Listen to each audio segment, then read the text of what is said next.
It's the unboxing. Oh, yeah.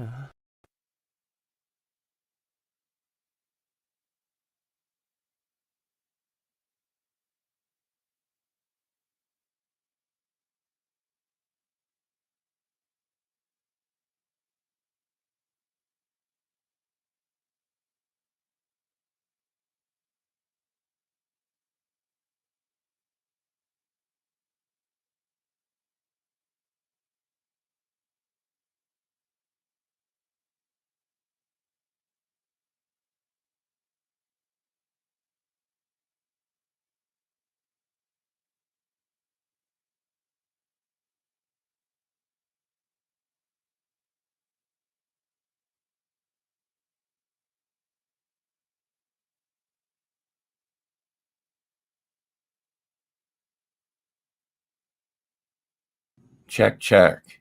Can you hear me now? Is that better? Check 1, 2. Check, check. Can you hear me now? Can you hear me now? Okay, 5 by 5. Great. Thank you for letting me know. You know, sometimes when you're a YouTube content creator, things just go wrong. Stream Elements, StreamYard, Voice Meter, it's kind of a crapshoot, but I appreciate you letting me know. Hey, my good friend Skugly Yotun is in the house. Good to see you, my friend. Well, I did get a lot of different stuff in the mail recently. One of which is this really cool Star Trek mug, which has a little coffee in it. But if you have a lot of coffee in it, they disappear from the transporter and they appear on the other side of the cup, which is the planet below, presumably. So got that. But let's see what else we have here. This arrived recently. This is the Colin Baker Season 1 remastered set. And this contains Attack of the Cybermen, Vengeance on Varos, The Mask of the Rani, The Two Doctors, Time Lash, and Revelation of the Daleks. All 13 episodes newly restored for Blu-ray and packed with brand new extra material, which includes exclusive extended versions of Vengeance on Varos and Revelation of the Daleks. Behind the Sofa, 6 new episodes with an all-star lineup of classic Doctor Who guests, making of documentaries, including a brand new making of documentary for the Two Doctors, plus a revisit to the season's location with Colin Baker and Nicola Bryant. I've actually seen this season, and Nicola Bryant is still a hottie, if you don't mind me being a toxic male. And she's very funny. And it's kind of interesting to see her talk with her native British accent, because she played an American when she was Perry on Doctor Who way back in the 80s. Phantom Boomer is here. Good to see you, my friend. Hail. Mr. MH asks, who's more powerful, the Daleks or the Cybermen? Well, let's see. We have the cyber controller here. Let's see if I can put that down somewhere where you can see it a little bit better. And well, my Daleks are on top here, so I don't know if you can see those, but probably won't be able to see them next to the cyber controller. Daleks can't exterminate Cybermen, and I don't know if cyber guns kill Daleks, so I think it's kind of a stalemate, to be honest. But interesting question. Glad you asked that. So let's move right along. I ordered some, all actually, of Micah Hanks' books, so I wanted to share these with you. the UFO Singularity, which I think is going to be the next giveaway the next time he's on the show. Looking forward to reading this. Going to send these all to him and have him autograph them because he's such a swell guy. And this is his book, The Ghost Rockets, which is a fascinating read. A really good book. Good to see you, my friend Dalek451, who says the Daleks are easily more powerful than the Cybermen. Well, it depends on where they are and when they are. I think seeing the Daleks walking around London in the black and white episode, I don't remember which Doctor it was. Might have been the second Doctor, but before the modern era, the Cybermen were pretty menacing. But yeah, the Daleks seem to have their shit together a little bit more, with all their spaceships and time travel devices, things like that. So Phantom Boomer said Red Ghost Rockets was good. Yeah, I think it's a good book. I'm glad you liked it. Something that probably a lot of people don't know about Micah is that he wrote The Complete Guide to Maverick Podcasting, a manual for nonconformists, which speaks highly to me. And of course, you have this great picture of Micah on the back there being a nonconformist, as I am, of course. And there's his book, Magic, Mysticism, and the Molecule, Altered States and the Search for Sentient Intelligence from Other Worlds, by Micah Hanks. Now, Micah has been in lots and lots of other publications, books. He's contributed chapters to Reframing the Debate, Robbie Graham's UFO book, where he and Greg Bishop and Joshua Cutchin and lots of other people contributed chapters, mostly having to do with kind of a new take on UFOs, including Greg Bishop's co-creation theory.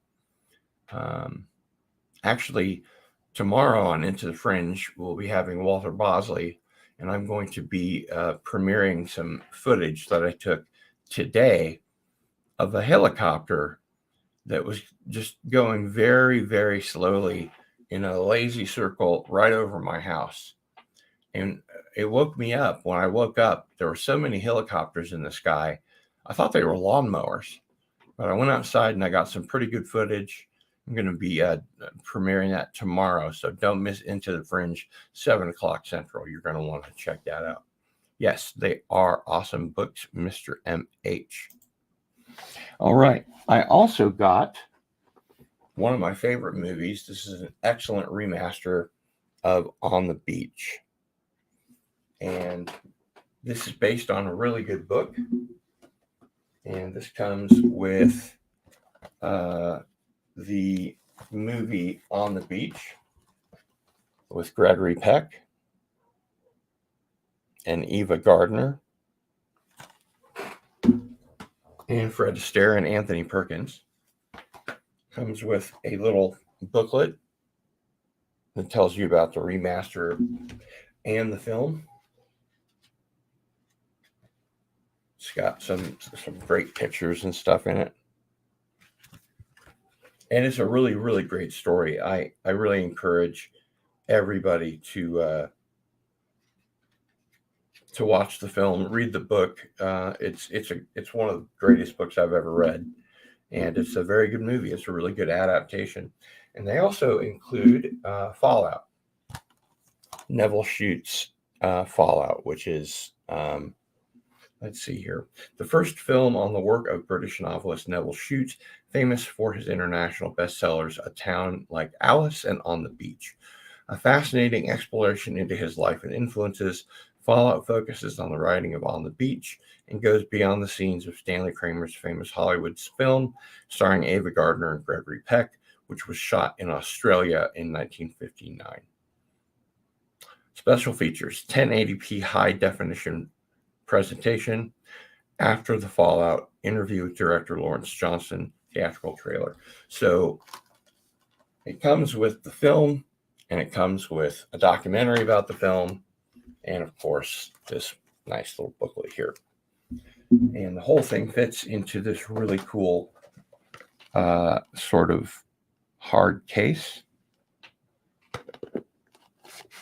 Pretty snug. Like so. I think the booklet has to go in between. Yeah. Bloody microphone. And then this goes on top, like so. And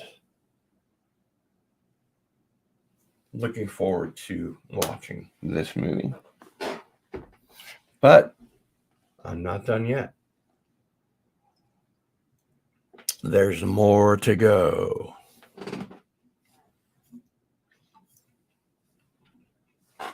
Hey, Andy Masterson is here. I was just thinking about you earlier. In a good way. Nothing weird. But good to see you, my friend. Glad you're here. Yeah, good movie. Great cast. Phantom Boomer is correct.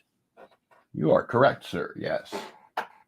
Now, where does the cyber controller go? Back here with all the Doctor Who stuff. So the next thing I'm going to show off, this was something I got for October, and I was going to show this in my Cosme Midnight Movies. Sorry that didn't work out the way that I planned, but I'll be showing some more movies. Now, this comes, of course, in a coffin box set. These are DVDs.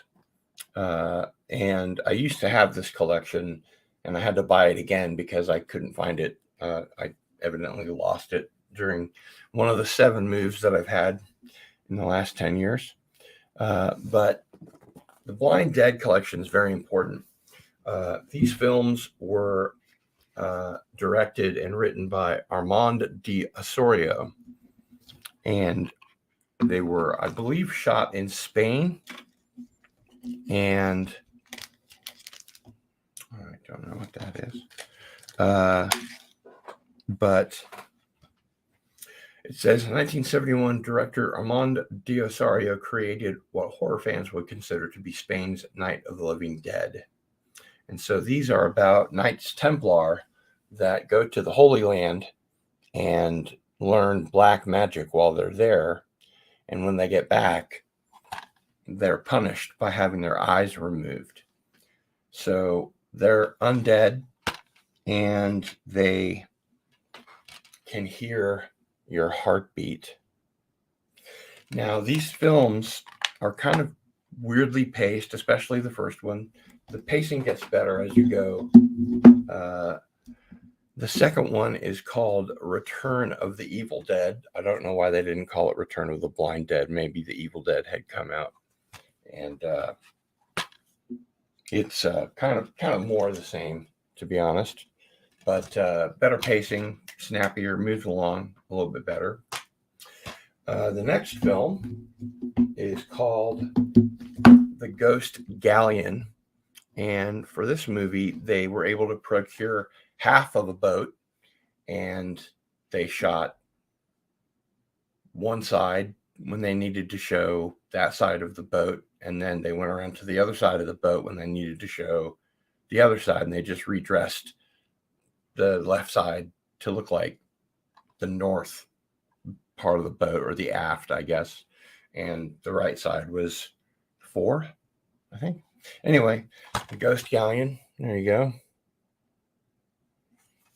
Interesting movie. Now, this is under the category of 60s Euro horror, and there's lots of that. But this is some of the good stuff. And of course, we also have Night of the Seagulls, which is the final chilling chapter in the Blind Dead series. There's also another film that Armando de Osorio made that's called Fangs of the Living Dead. And It's a really good film. It's not included in this box set, but I already own a copy of it, and this comes with I think a really good book about the Blind Dead series, and there is a little documentary about Armand D'Osorio, the director. And it's called Armando D'Osorio, Director. So that's a nice little extra. It says extras, The Last Templar documentary on writer-director Armando D'Osorio, unearthing the Blind Dead interview with writer-director Armando D'Osorio, and Farewell to Spain's Night of Horror. And that's a DVD-ROM. So you can put that into the computer, and presumably if all that stuff is still online, it will show it to you. So that is the Blind Dead box set. I don't know if you can find any of these movies on Amazon, but they are definitely worth watching. I love this stuff. This is like, I grew up watching this kind of stuff, expurgated, because it was being shown on, just regular network TV, or actually it was a UHF station, I think. But there's a little bit of nudity, a little bit more gore, I guess. Actually, there's not so much gore in those movies, the Blind Dead movies. There is a human sacrifice in the first film, and I think there's some blood there. So, as I recall, when I was a kid, I did see that part, but they may have edited out the blood. I'm not sure. But you do see the girl on the slate get, stabbed with the sacrificial knife. So there used to be this TV show based on Vampire the Masquerade called Kindred the Embraced. And I remember really liking it. I think it came out during the 90s. And this is a photo of the cast. And then they also include the Book of Nod.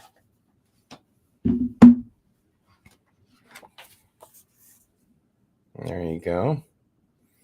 And this has all kinds of stuff about clans and all that kind of stuff. And it's really a nice little book. It's got all kinds of great stuff in it. And of course, the show as well. And the thing about Kindred the Embraced is it only went for one season, and then the lead actor was killed, I think, in some sort of a car accident, and they didn't recast it. They just ended the show. But it's kind of a vampire soap opera, actually, after viewing it when it arrived, and it's still pretty cool, but it's a little bit more soap opera than I expected. One little happy accident that I found in Kindred the Embraced is Kate Vernon, who played Saul Tighe's wife in the new Battlestar Galactica, was in this back when she was sort of more in her prime, and she was a hottie as well. So excuse my toxic masculinity again, but hey, what are you gonna do? Got my Bela Lugosi figure, which you can see right there next to the Cardinal Sin action figure that my good friend Andy Masterson made for me. And it's really cool. And right next to it, I have the mummy. And when you take the sarcophagus lid off, the mummy is inside there. Okay, so now we're going to get a little geeky. Mr. MH says, love this. Armand loves the dead. Yes. Phantom Boomer says, have that one. And he also asks, Cardinal, have you seen Ultraviolet, a British vampire series? I think I've seen part of one episode, but I haven't watched the series. I probably need to do that if you recommend it anyway. So I'm setting up, well, I better back up. My best friend, Brian, who I met in junior high school when he pushed me into the girls' bathroom. He was a terror tot, and he passed away in 1998. But he used to run a fantasy role-playing game that he wrote called Holocaust 2000. And back in the 80s, the year 2000 was kind of far away. So it was kind of like a Mad Max game, and it was very creative. I've written a dozen fantasy role-playing games, and I wrote one very similar to it, and I just called it The Road Warrior. And my friend, The Dawn of Time, who sometimes is in the chat, mentioned the other day, he's also a friend from junior high, and he mentioned how much he missed Brian and how much he missed playing Holocaust 2000. So I decided I'm going to make Holocaust 2050, and I needed some materials to draw on to do that. So Steve Jackson Games makes the generic universal role-playing system, and this is GURPS Auto Duel, role-playing in the world of Car Wars. And Car Wars is a board game that Steve Jackson Games made, and it's kind of cool, but it's kind of a war game, and there isn't any role-playing involved. It's just cars and shooting at cars, and who wins the auto duel and that kind of thing. And I'm much more interested in the role-playing experience. One of the things I liked about Vampire the Masquerade is that it didn't rely on indices and matrices and saving throws and rolling dice and stuff like that.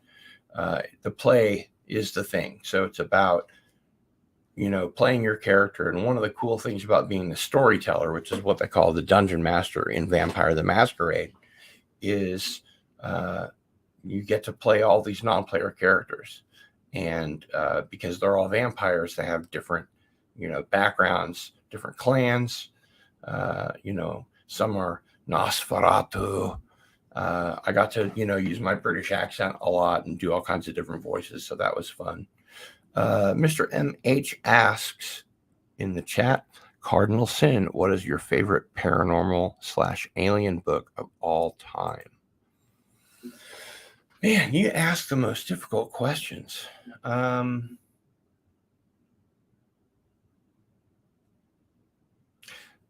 probably have to say either Missing Time or Secret Life. The alien abduction books, the first one by Bud Hopkins, the second one by Dr. David Jacobs, and the books that they did after that, even better. But you have to start with the first one, otherwise you don't get sequels if we're talking about movies, or follow-ups if we're talking about books. So I'm also drawing on Fallout, the role-playing game, as a resource, but this is it's almost more of a coffee table book than like a role-playing resource book. It's got beautiful pictures. It does have some, different stuff in it for, like how to combat robots and all this kind of thing. But really, for me, the Fallout role-playing game is just about using the source book as something to add to the mix. And then this is Steve Jackson's generic universal role-playing system. And this is the basic set, which is really all you need. It's a pretty thick source book. and has, everything that you need to play all the various different kinds of role-playing games that they've made for GURPS. Every kind of role-playing game that you can imagine, Steve Jackson Games, GURPS, has put out modules for it. Cabal is their Vampire the Masquerade. And the interesting thing about GURPS, the generic universal role-playing system, is they just use 3d6 for everything. There's no 20-sided dice or anything. Everything is 3d6, literally. So it's very easy. Hey, Rui Goncalves is here. Good to see you, my friend. UFO Bigfoot is in the house. Says, hey, Cardinal, got my book from Albert. Thanks, man. Cool. Do me a favor. Send me a photo of you with the book to this email address, Gil@sunflower.com, and I'll add it to the others. And you never know, you might show up on one of the episodes. And let's see, what else do I have here? Oh, the pièce de résistance. So I got this poster from Jason Gleaves, and he has been on the show, and he's an artist and a writer, and I've had him on the show a couple of times. And most recently, he wrote a book, or he's writing a book. I'm not sure if it's out yet. I'll have him back on when it is out. But it's about, I think it's about the Pascagoula case, the Calvin Parker, Charles Hickson abduction, which is a little different from most and has some really interesting aspects to it. So because this is an overseas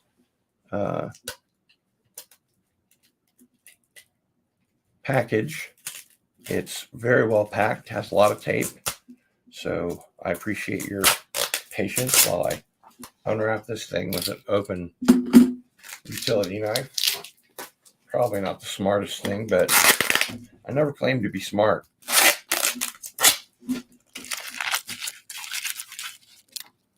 Not anymore, anyway. I used to be. Oh, good. Staples. Well, that'll help.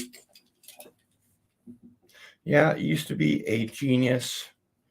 And then after some physical, medical issues, now I'm just an average Gil. But hey, what do you want? It's a good thing I started out a genius. Because to quote Alex Jones, now I would just be a low-grade moron. I always thought it was funny when he called people low-grade morons, like, as opposed to what, high-grade morons? I'm a high-grade moron, turning the fish gay, making the frogs wish they were fish. So we will try to use my lack of fingernails to get the rest of the staples open here. What else do I have that might help me with these staples? I should get a staple remover, but I don't have one. I guess I'll just try and use my fingernails until they bleed. Ow! So I know there are a lot of questions about the channel. Hey, Gil, what's going on with the channel? We're gonna be bouncing back pretty soon, doing more shows, more Masters of the Genre, more Cardinal Sin and Friends trivia, SmackDown, more Midnight to Midnight, all that good stuff. Again, please be patient with me. And God damn, this thing is really, it's almost like it doesn't want to be opened. There we go. Now it's going to be getting that staple out. It's going to be the hard part. Not looking forward to that. I hope it's worth the wait, everybody. I'm sure it will be. And there are two. And I can't find where. There it is. My goodness. I'll never get that out. I'm going to destroy the thing trying to get it out.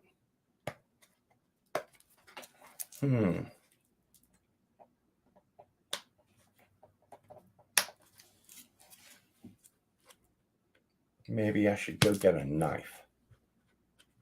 I think I will go get a knife. Be right back. I shall return. Then again, so will a bad check. So you never know. See you momentarily.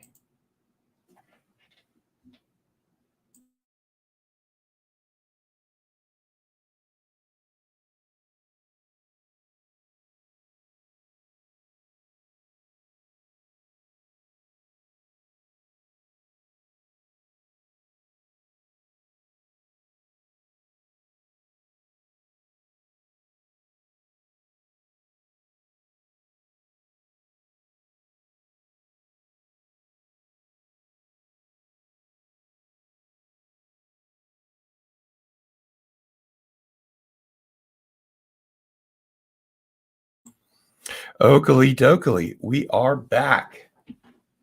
And yes, Phantom Boomer knows just the knife.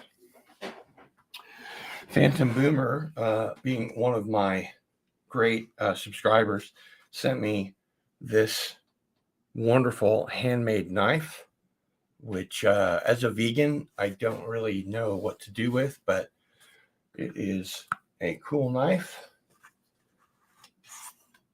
Check that sucker out. Must be Australian, right? Now that's a knife. Now that's a knife. And it's extremely sharp, handmade. This could really do some damage in a post-Holocaust scenario, like Holocaust 2050. But for right now, we're just going to try and use it to get that staple out, because this is the best knife that I have for that kind of thing. And if you would like to see me bleed, keep watching. I think we're getting there.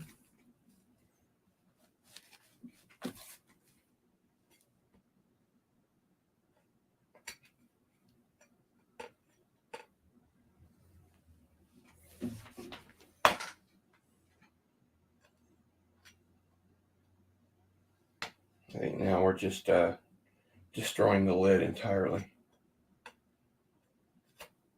There we go. Yeah, it's just destroying the lid entirely. But we might be able to get it out now. Nope. Boy, that thing is stuck in there good.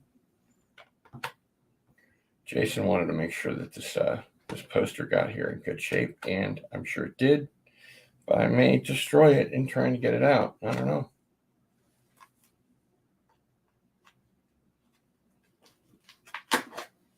Yeah, I think I did.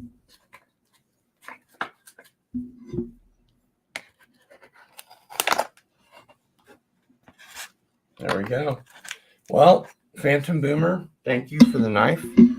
It did serve a purpose, might not serve the purpose for which it was intended, but it did open the tube. So I will put it back in the scabbard, I guess, is what you might call it. And it slips right in and snaps back on, so that it's usually, anyway, if you do it correctly, child safe. And I'm now going to, after this, go straight to Home Depot and just get a staple remover, because this is kind of overkill. In any case, let's take a look at what Jason sent me from England, Cheshire, in the United Kingdom. I wonder if there's anything else in here. Nope, I don't think so. big package. And now we have a little tape with some tissue paper. So I need to be very careful instead of what I did with the tube. I need to kind of be the opposite. Very, very careful with the tape. And I will probably have this framed, or at least dry mounted. Never have enough UFO posters, in the background for Into the Fringe. Need to get some Bigfoot posters too, right? So we're going to take that off, And I know the anticipation is killing me, so it must be killing you guys too. And we have one more piece of tape to get rid of. This must be some kind of tape that I'm unfamiliar with. It looks like Scotch tape, but it's a little heavier. So we'll take that off. Oh, this is the certificate of authenticity. How cool is that? So I am number 1007. Bloody microphone. Production poster design of Calvin Parker abduction case, Pascagoula, Mississippi, USA, 1973. This artwork is a one-of-a-kind original limited edition. All copyright reproduction rights are reserved by the artist. Signed by Calvin Parker and Jason Gleaves. Artist Jason Gleaves, medium sketch draft poster design. Poster print, year completed 2021. Limited edition number 3032483 and signed by Jason down there. So that's cool. Now let's take a look at the poster. Ooh, this is going to be cool. If I can figure out the right way to unroll it. So this is what Calvin Parker called the ugly one. And this over here is the female alien that caused so much trouble for those two gentlemen. There you see J. Allen Hynek, and I believe that is a young Calvin Parker on the other side there. So I'll have to have this dry mounted so you can see everything at the same time. And while I have that out, Jason made 3D printed, I think, some little figures of the aliens that abducted Calvin and Charles Hickson. I know it's kind of hard to see, but according to the account, they didn't walk. They just kind of floated along over the ground, and that seems to be something that happens in lots of cases. These aliens or robots or whatever they were had no nose, eyes, or mouth. They just had these little 3 sort of cones, 2 for ears and 1 for a nose. So, and their feet were together at the bottom like that. And I have a whole diorama of the abduction, but it's very delicate, and if it falls, it'll break. So that's why I don't have it up with the rest of my stuff. I want to keep it safe. Yes, Mr. MH, in an unusual move, while Calvin Parker was being, I guess the word would be paralyzed, he managed to get free and he thought that the woman alien was quote an evil bitch, close quote. And so he was struggling as hard as he could, and he said, if I can get free, I'm gonna clock her. And he did. And it's only the second instance that I know of an abductee being able to move, get up, go after an alien. The other one being Travis Walton, who I think found some kind of a metal pole and went after these little grays, and they left the room, and then he went down and found a Nordic alien that looked human and he thought was human. Rui says, a very nice and cool poster. I think it is. Mr. MH says, they look a little like the Zanfretta aliens. You might have to tell me a little bit more about that, or I might have to search on it. And Rui says, cool model doll. Yeah, it is pretty cool. Pretty cool. So there you have it. All the stuff that we got from Stuff in the Mail recently. And I do want to thank you for joining me on It's the unboxing.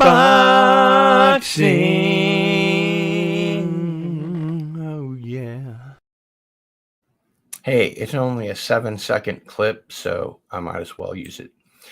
And that's it for today.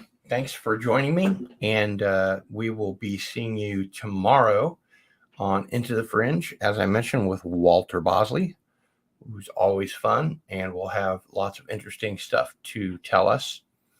And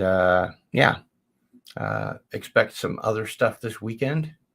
We're going to try and get some of these shows back on the air, see if I can get monetized, which would be a good thing. And other than that, it is Cardinal Sin out.